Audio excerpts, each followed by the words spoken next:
A palavra do Senhor, primeiramente, nos fala que Jesus, ele estava em um determinado lugar orando, e aí quando ele termina de orar, um dos seus discípulos, ele vai até o Senhor e ele pede para que o Senhor ele ensine aos discípulos a orar, como João tinha ensinado aos discípulos dele.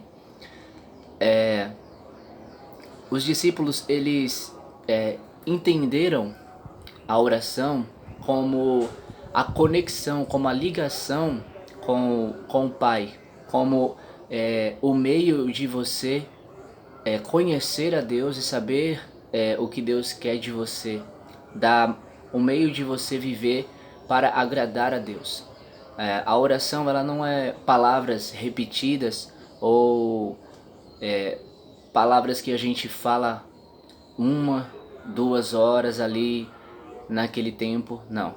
Jesus mesmo disse que quando a gente orasse, a gente fizesse isso em secreto, somente você e o Pai, e que não tivesse como, não acreditasse, não cresce que o muito orar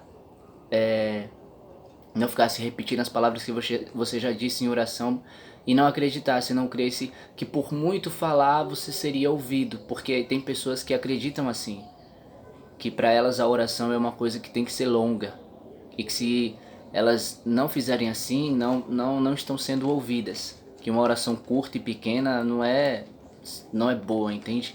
E Jesus, ele falou justamente ao contrário desse pensamento humano, que para Deus o que importa é a sinceridade, a intenção do seu coração. Porque se você falar simplesmente uma palavra apenas, aquela palavra que você falou para Deus, por exemplo, me ajuda, socorro, Senhor, e você foi sincero e você foi verdadeiro, então você foi ouvido, entende? E então, primeiramente, a gente vê aqui Jesus nos dando esse exemplo sobre a vida de oração, como a palavra diz aqui, que ele estava em um determinado lugar orando.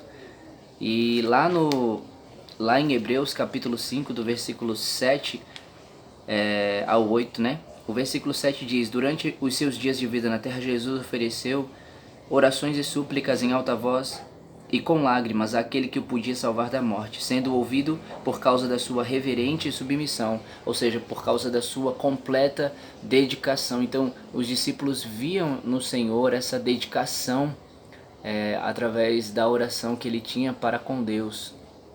E por último, a gente vê o versículo de 1 Tessalonicenses 5, versículo 17. Orem continuamente, ou orai sem cessar. Sempre precisamos estar em oração.